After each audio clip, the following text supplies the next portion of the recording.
Hi வணக்கம். நம்ம வீட்டில் இன்றைக்கி அடுப்பில் தான் பயிர் குழம்பு செய்கிறேன். தாளிப்புக்காக வெங்காயம் தக்காளி வச்சுருக்கேன். முருங்கைக்காய் கத்திரிக்காய் பாசிப்பருப்பு தான் வறுத்துட்டு போட போகிறேன். கருவடம் போட போகிறேன். தாளிப்பில் கருவடம் போட்டாச்சு.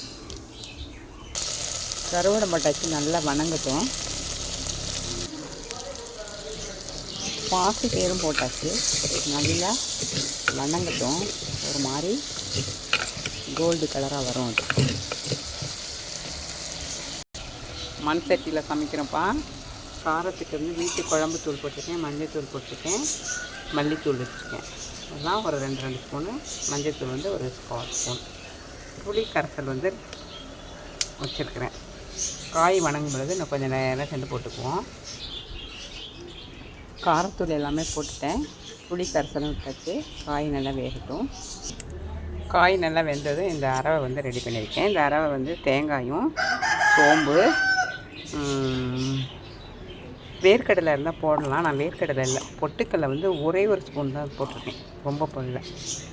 குழம்பு ரெடியாகி இறக்கும் பொழுது இந்த பச்சை பூண்டை அப்படியே பச்சையாக தோல் உரிக்காமல் தட்டிட்டு நம்ம இந்த கருவேப்பிலையோட போட்டு இறக்கி மூடி வச்சுக்கணும். குழம்பு வந்து வேறு லெவலு. அப்படியே கோழி குழம்பு வச்ச மாதிரியே வாசனை வரும்.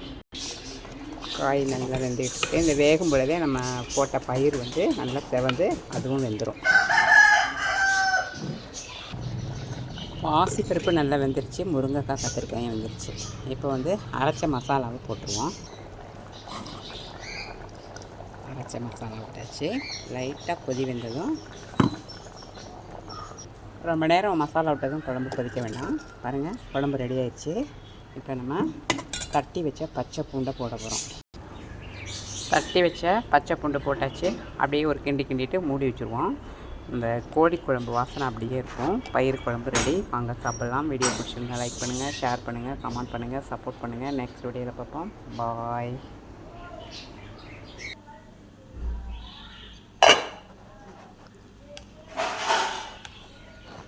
சுவையான பயிர் குழம்பு ரெடி ஆயிடுச்சு.